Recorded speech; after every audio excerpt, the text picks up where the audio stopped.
जय श्री राम। पितृपक्ष में जो है अनेक सारे लोगों का अनेक प्रश्न होता है, इसीलिए आज जो है मैं आपके बहुत सारे प्रश्नों का उत्तर दूंगा और बताऊंगा कि पितृपक्ष में जो है क्या करना चाहिए और क्या नहीं करना चाहिए। सबसे पहला प्रश्न जो है वो बड़े सारे लोग पूछते हैं, क्या पितृपक्ष में जो है भगवान का पूजन नहीं करना चाहिए, अपने घर के मंदिर में दिया बत्ती नहीं लगाना चाहिए और क्या वहाँ कपड़ा लगा देना चाहिए। तो देखिए, यह बिल्कुल गलत बात है। पितृ जो हैं वह हमारे बड़े से बड़े कष्ट को दूर करते हैं और पितृ के ही जो है भगवान की कृपा से ही उनको पितृलोक प्राप्त होता है।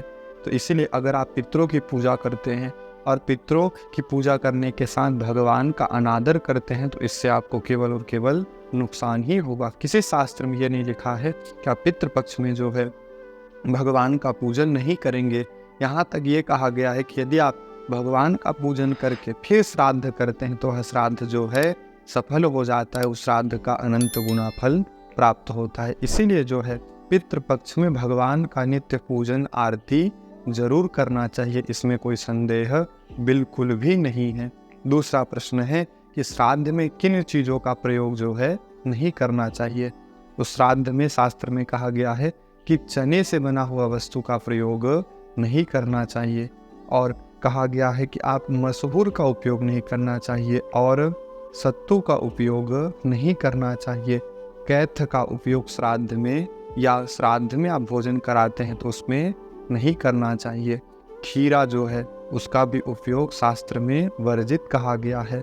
लौकी का जो है श्राद्ध में या ब्राह्मण भोजन के श्राद्ध में इस समय जो है लौकी का सब्जी नहीं बनाना चाहिए और काला नमक को जो है मना किया गया है। और विशेष करके जो है श्राद्ध करता है उसको प्याज लहसुन तो खाना नहीं चाहिए और प्याज लहसुन से बनी वस्तु को जो है श्राद्ध में उपयोग नहीं करना चाहिए। और जो श्राद्ध करता है उसको जो है दाढ़ी बाल नहीं बनाना चाहिए और नाखून भी काटना नहीं चाहिए। तो यह जो है श्राद्ध कर्ता के नियम होते हैं।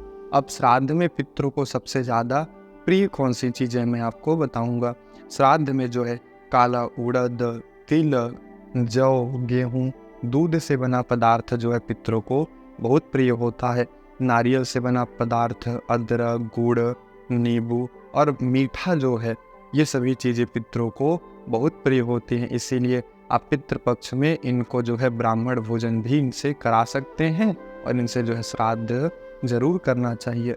अब एक प्रश्न आता है कि यदि जो है आप ब्राह्मण भोजन ना करा सके, ब्राह्मण आपको ना मिले या फिर आप ब्राह्मण भोजन कराने की स्थिति में ना हो तो क्या करना चाहिए। तो इस स्थिति में जो है शास्त्र में कहा गया है कि अगर आप ब्राह्मण भोजन नहीं करा सकते हैं तो आपको जो है ब्राह्मणों के निमित्त में कुछ कच्चा अन्न जो है उनको दान दे देना चाहिए। उनको वो उसी अन्न को घी करके, चावल करके, नमक आदि करके दान दे देना चाहिए। अगर वो भी ना कर पाए तो शास्त्र में कहा गया है कि अगर आप उतना भी नहीं कर पा रहे हैं तो आपको जो है गाय को हरा चारा जो है खिला देना चाहिए।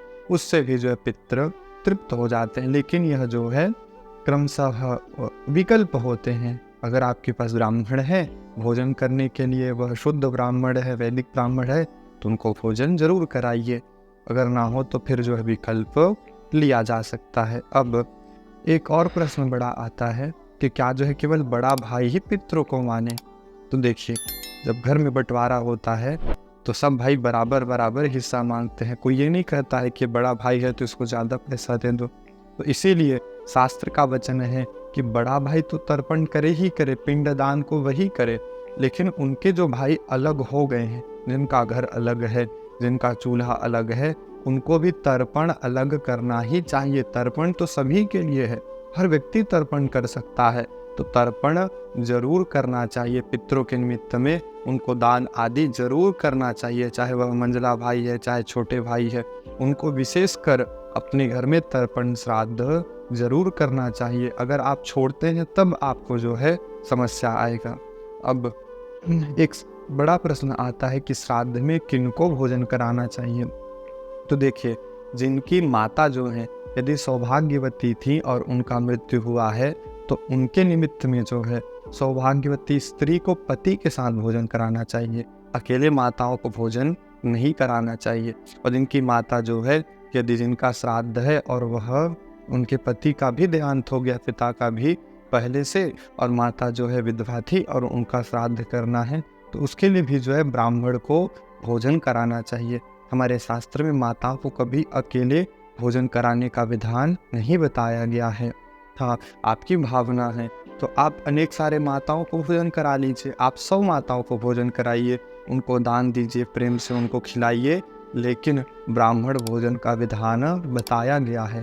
हमारे विद्वान कहते भी हैं कि लोग खोजते हैं कि यदि ऐसे थे तो हम माता को खिलाएंगे, बालक है तो बालक को खिलाएंगे। तो हमारे यहाँ कहा करते थे कि यदि किसी के पितृ जो हैं, यदि किसी के दादा परदादा अगर लंगड़े थे तो क्या लंगड़े को खोजा जाएगा भोजन के लिए?